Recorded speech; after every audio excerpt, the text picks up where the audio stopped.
ಸಿರಾ ತಾಲೂಕಿನ ಕಗ್ಗಲಡ ಗ್ರಾಮದ ಕಡು ಬಡತನದ ಕುಟುಂಬಗಳಿಗೆ ದಿನಸಿ ಪದಾರ್ಥಗಳನ್ನು ನೀಡಿ ಮಾನವೀಯತೆ ಮೆರೆದ ಸಮಾಜ ಸೇವಕ ಶಿವು ಚಂಗಾವರ.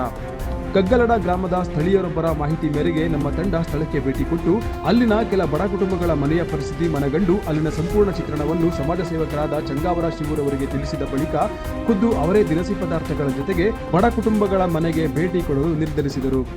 ಇಂದು ಸ್ವತಃ ತಾವೇ ಕಗ್ಗಲಡ ಗ್ರಾಮದ ಬಡ ಕುಟುಂಬಗಳ ಮನೆಗಳಿಗೆ ಭೇಟಿ ನೀಡಿ ದವಸ ಧಾನ್ಯ ವಿತರಿಸಿ ಭಾವುಕರಾಗಿ ಮಾತನಾಡಿದ ಶಿವು ಚಂಗಾವರ, ನಾನು ಸಹ ಬಡ ಕುಟುಂಬದಿಂದ ಬೆಳೆದು ಬಂದಿದ್ದು ಬಡತನ ಅಂದ್ರೆ ಏನು, ಕಷ್ಟ ನೋವು ನಲಿವು ಎಲ್ಲವೂ ಕೂಡ ನಾನು ಅನುಭವಿಸಿದ್ದೇನೆ.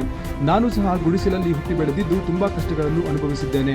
ಒಂದು ಹೊತ್ತು ಊಟ ಮತ್ತು ಬಟ್ಟೆಗಾಗಿ ನಾನು ಸಹ ಬಹಳಷ್ಟು ಪರಿತಪಿಸಿದ್ದು, ಎಲ್ಲೋ ಒಂದು ಕಡೆ ನಾನು ಈ ಬಡತನದ ಬೇಗೆಯಿಂದ ಎದ್ದು ನಿಲ್ಲಲೇಬೇಕು ಎಂದು ತೀರ್ಮಾನಿಸಿ ಬಡತನವನ್ನು ಮೆಟ್ಟಿ ನಿಂತು ಬಡವರಿಗೆ ನನ್ನ ಕೈಲಾದ ಸಹಾಯ ಮಾಡಲೇಬೇಕೆಂದು ಇಂದು ನಿಮ್ಮ ಬಳಿ ಬಂದು ನಿಂತಿದ್ದೇನೆ.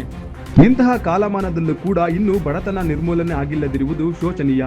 ಬಡತನದ ಬದುಕು ಆಡಂಬರ ಕೇಳೋದಿಲ್ಲ, ಕೇಳೋದು ಒಂದೇ, ಜೀವನಕ್ಕೆ ಒಂದು ಕೆಲಸ, ಒಂದು ಹೊತ್ತಿನ ಊಟ, ಕಣ್ತುಂಬ ನಿದ್ರೆ. ಯಾರೂ ಕೂಡ ಹುಟ್ಟುತ್ತಲೇ ಶ್ರೀಮಂತರಾಗೋದಿಲ್ಲ. ಬಡತನದ ಜೀವನ ನಮಗೆ ಯಾಕೆ ಬೇಕು ಅಂತ ಕೊರಗುವುದಕ್ಕಿಂತ ಇದೇ ಬಡತನವನ್ನು ಹೇಗೆ ಮೆಟ್ಟಿ ನಿಂತು ನಿಲ್ಲಬೇಕು ಅನ್ನುವುದನ್ನು ಜೀವನದಲ್ಲಿ ಪ್ರತಿಯೊಬ್ಬ ಬಡ ಕುಟುಂಬದವರು ಸಹ ತಾವೇ ತಮ್ಮ ಮನಸ್ಸಿನಲ್ಲಿ ಪ್ರಶ್ನೆ ಹಾಕಿಕೊಂಡು ಯೋಚಿಸಬೇಕು. ಜೀವನದಲ್ಲಿ ಪ್ರತಿಯೊಂದು ಪ್ರಶ್ನೆಗೂ ಒಂದಲ್ಲ ಒಂದು ಉತ್ತರ ಇದ್ದೇ ಇರುತ್ತದೆ. ಅಂತಹ ಸರಿಯಾದ ಉತ್ತರವನ್ನು ಹುಡುಕಿ ಒಂದೊಳ್ಳೆ ಮಾರ್ಗದಲ್ಲಿ ನಡೆದರೆ ಮನುಷ್ಯನಿಗೆ ಯಾವುದೂ ಅಸಾಧ್ಯವಲ್ಲ. ಭಗವಂತ ಕೊಟ್ಟು ನೋಡುತ್ತಾನೆ. ತನಗೆ ಬೇಕಿದ್ದಷ್ಟು ಇಟ್ಟುಕೊಂಡು ಉಳಿದದ್ದನ್ನು ತನ್ನ ಅಕ್ಕಪಕ್ಕದವರಿಗೆ, ಬಡವರಿಗೆ, ನಿರ್ಗತಿಕರಿಗೆ ಸಹಾಯ ಹಸ್ತ ಚಾಚುವುದು ಮನುಷ್ಯ ಧರ್ಮ. ಮುಂದಿನ ದಿನಗಳಲ್ಲಿ ಆ ಭಗವಂತನ ಪ್ರೇರಣೆಯಿಂದ ಇನ್ನಷ್ಟು ಬಡವರಿಗೆ ಸಹಾಯ ಹಸ್ತ ಚಾಚುವ ಇನ್ನಷ್ಟು ಶಕ್ತಿ ನೀಡಲೆಂದು ಕೇಳಿಕೊಳ್ಳುತ್ತೇನೆ ಎಂದರು. ಈ ಸಂದರ್ಭದಲ್ಲಿ ಕಗ್ಗಲಡ ಗ್ರಾಮದ ಗ್ರಾಮಸ್ಥರು, ಬಂದಕುಂಟೆ ಗ್ರಾಮ ಪಂಚಾಯಿತಿ ಸದಸ್ಯರಾದ ಹೇಮಂತರಾಜು, ಹಿರಿಯರು ಉಪಸ್ಥಿತರಿದ್ದರು. ಶಿರಾ ತಾಲೂಕಿನ ಕಗ್ಗಲಡು ಗ್ರಾಮದಲ್ಲಿರುವ ಈ ಬಡ ಕುಟುಂಬಗಳಿಗೆ ಒಂದು ಈ ಸ್ಥಿತಿ ನೋಡ್ಬಿಟ್ಟು ಇಲ್ಲಿಗೆ ನಮ್ಮ ಮಾಧ್ಯಮ ಮಿತ್ರರು ನನಗೆ ತಿಳಿಸಿರು. ಹಾಗಾಗಿ ಇವ್ರ ಸ್ಥಿತಿ ನೋಡ್ಬಿಟ್ಟು ನನಗೆ ಭಾಳ ತುಂಬ ನೋವಾಗ್ತಾ ಇದೆ. ಇಂಥ ಕಾಲದಲ್ಲೂ ಇವತ್ತು ಈ ಗುಡ್ಲು ಮನೆಗಿರೋದು ನನಗೆ ಭಾಳ ನೋವಿನ ಸಂಗತಿ. ಆದರೆ ಈ ಬಡತನದಿಂದ ಇವರು ಏನು ಗ್ರಾಮ ಠಾಣ ಇದು ಗ್ರಾಮ ಠಾಣದಲ್ಲಿ ಒಂದು ಗುಡಿಸ್ಲು ಹಾಕೊಂಡಿದ್ದಾರೆ. ಇವರಿಗೆ ಸರ್ಕಾರದ ವತಿಯಿಂದ ಸೌಲಭ್ಯಗಳು ಸಿಗುವಂತಾಗಲಿ. ನಮ್ಮ ಮೆಂಬರ್ ಇದ್ದಾರೆ, ಬೇಗ ಮಾಡಿಕೊಡ್ತಾರೆ ಅಂತ ಅಂದ್ಕೊಂಡಿದ್ದೀನಿ. ಆಮೇಲೆ ಸೈಟನ್ನು ಬೇರೆ ಕಡೆ ಅಲರ್ಟ್ ಮಾಡಿದಾರಂತೆ. ಬಟ್ ಈ ಗುಡಿಸ್ಲಲ್ಲಿರೋರು ಪಾಪ ಈ ಅಂಗವಿಕಲರು ಮತ್ತೆ ಇವರು ಮಾತು ಬರ್ದವರು ಇವ್ರನ್ನೆಲ್ಲ ವಯಸ್ಸ ವೃದ್ಧರು ನೋಡಿದ್ರೆ ತುಂಬಾ ನೋವಾಗ್ತಿದೆ. ನನಗೆ ಏನು ಹೇಳಕ್ ಇಷ್ಟಪಡ್ತೀನಿ ಅಂದ್ರಪ್ಪ, ನಾನು ನನ್ನ ಚಿಕ್ಕ ವಯಸ್ಸಿನಲ್ಲಿ ನಾನು ಇದೇ ವನವಾಸ ಅನುಭವಿಸ್ತವನು. ಹಂಗಾಗಿ ನನಗೆ ಬೇಗ ರೀಚ್ ಆಗ್ತೀನಿ ಜನಕ್ಕೆ, ಬಡವ್ರ ಹತ್ರ ನಾನು ಬೇಗ ರೀಚ್ ಆಗೋ ಕಾರಣ ನಾನು ತುಂಬಾ ಚಿಕ್ಕವನಿದ್ದಾಗ ನಾನು ಸುಮಾರು 6-7ನೇ ಕ್ಲಾಸ್ವರೆಗೂ ನಾನು ನಮ್ಮ ಮನೇಲಿ ನಾವು ತುಂಬಾ ಬಡವರು, ನಾವು ಪೂರ್ ಕಂಡೀಷನ್. ನಮಗೂ ಹಿಂಗೆ ಯಾರನ್ನ ಬಂದು ದಾನಿಗಳು ಅವಾಗ ಯಾವಾಗ ಕೊಟ್ಟೋಗೋರು ಏನೋ ನನ್ನ ಕೈಲಾಗಿದ್ದ.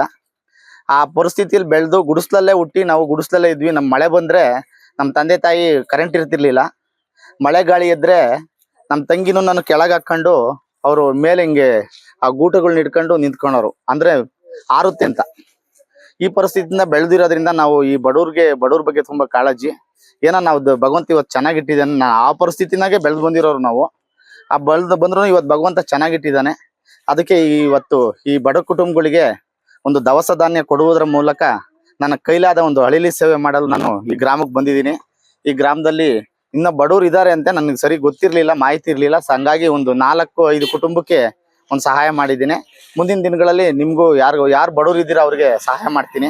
ಯಾರಾದ್ರೂ ಮಕ್ಕಳು ಓದಾರು ಅಥವಾ ವಿದ್ಯಾಭ್ಯಾಸಕ್ಕೆ ಏನೋ ಸಹಾಯ ಆದ್ರೆ ನಮ್ಮ ಹೇಮಂತನಿಗೆ ಹೇಳಿದ್ರೆ ನಾನು ಅವ್ರಿಗೆ ಸಹಾಯ ಮಾಡಕ್ಕೂ ನಾನು ರೆಡಿ ಇದ್ದೀನಿ. ನಮ್ಮ ಉದ್ದೇಶ ಏನಪ್ಪಾ ಅಂದ್ರೆ, ನಾವು ಆ ಸ್ಥಿತಿಯಿಂದ ಬಂದವರು. ಅವತ್ತು 30 ರೂಪಾಯಿ ಫೀಸ್ ಕಟ್ಟಕ್ಕಾಗದಂತ ಪರಿಸ್ಥಿತಿಯಿಂದ ಬಂದಿರೋರು ನಾವು. ನಮಗೆ ಬಡವ್ರ ಕಷ್ಟ ನಮ್ಗೆ ಅರ್ಥ ಆಗ್ತಾ ಇದೆ. ಹಾಗಾಗಿ ನಾನು ಇವತ್ತು ಭೇಟಿ ಕೊಟ್ಟಿದ್ದೀನಿ. ಈ ಸ್ಥಿತಿ ನೋಡಿದ್ರೆ ನಿಜವಾಗೂ ಭಾಳ ನನಗೆ ಒಂಥರ ದುಃಖ ಆಗ್ತೈತೆ. ಅಂತ ಸ್ಥಿತಿಲಿ ಅವ್ರೆ ಸೋರುತ್ತೆ, ಕೆಳಗೇನು ಇದಿಲ್ಲ, ಒಂದು ಅಟ್ಲೀಸ್ಟ್ ಸಗಣಿ ಬಗಡನಾದ್ರೂ ಬಡ್ಕೊಂಡಿಲ್ಲ ಇವರು. ಏನು ಇದ್ ಮಾಡ್ಕೊಂಡಂಗೆ ಇದ್ರಲ್ಲಿ ಹೆಂಗ್ ವಾಸ ಮಾಡ್ತಾರೆ. ಕರೆಂಟಿನ ವ್ಯವಸ್ಥೆ ಇದ್ರೂ ಎಲ್ಲ ಪಾಪ ಸೋರ್ತೈತೆ. ಮಳೆ ಬಂದಾಗ ಹೆಂಗಿರ್ತಾರೆ ಅನ್ನೋದು ಒಂದು ನೋವಿನ ಸಂಗತಿ. ಇಷ್ಟ ಹೇಳಿ ನನ್ನ ಮಾತು ಮುಗಿಸ್ತೀನಿ.